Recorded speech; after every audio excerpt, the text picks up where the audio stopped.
Hi guys, రెడీనా? Welcome to అమ్మ చేతి మధురిమలు. వాళ్ళ రెసిపీ అమ్మ చేతి మధురిమలు స్పెషల్ రెసిపీ. ఈ రెసిపీని నేను చాలాసార్లు ట్రై చేసిన తర్వాత మీకు ఈ రెసిపీని ఇక్కడ నేను చెప్తున్నాను.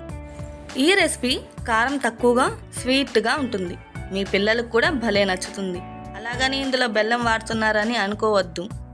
ఈ కర్రీకి స్వీట్నెస్ ఎలా వచ్చిందో ఆ సీక్రెట్ నేను ఇక్కడ మీకు చెప్తాను. ఇంకెందుకు ఆలస్యం, వీడియోలోకి వెళ్ళిపోదాం. ఒక కడాయిలో 4 టేబుల్ స్పూన్ల ఆయిల్ని హీట్ చేయండి. అందులోకి ఒక బిర్యానీ ఆకు, 1 ఇంచు పట్ట, 2 లవంగాలు, 2 యాలకులు వేసి మసాలా దినుసులు రంగు మారి మంచి ఫ్లేవర్ రావాలి. ఇప్పుడు అందులోకి సన్నగా కట్ చేసి పెట్టుకున్న ఆనియన్స్ ముక్కల్ని వేయండి. తర్వాత మీ రుచికి సరిపడా కల్లుప్పును మాత్రమే వాడండి. కల్లుప్పు వాడడం వల్ల రుచి బాగుంటుంది. ఆనియన్స్ పింక్ కలర్లోకి మారేంత వరకు ఫ్రై చేయండి. చాలు, అంతకన్నా వేయించిన అవసరం లేదు.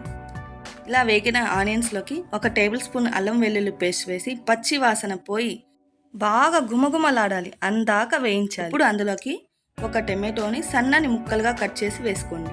తర్వాత 2 పచ్చిమిర్చి చీలికలను వేసి బాగా కలుపుతూ టమాటాలు మెత్తబడి ఆయిల్ సపరేట్ అయ్యేంత వరకు ఫ్రై చేయండి. ఇప్పుడు అందులోకి 1/2 టీ స్పూన్ కారం, చిటికెడు పసుపు,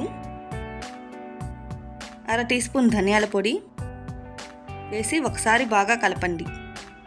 అన్నీ బాగా కలిసిన తర్వాత 100 ml వాటర్ని పోసి మసాలాలోని పచ్చి వాసన పోయి నూనె పైకి తేలేంత వరకు బాగా ఫ్రై చేయండి.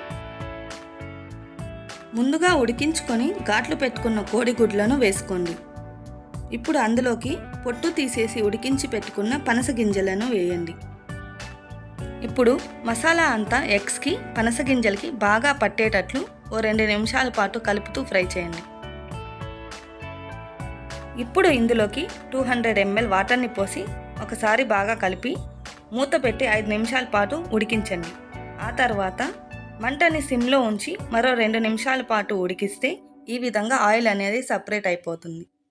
ఈ కర్రీ రైస్, రోటీ, బటర్ నాన్స్లోకి ఎక్సలెంట్గా ఉంటుంది.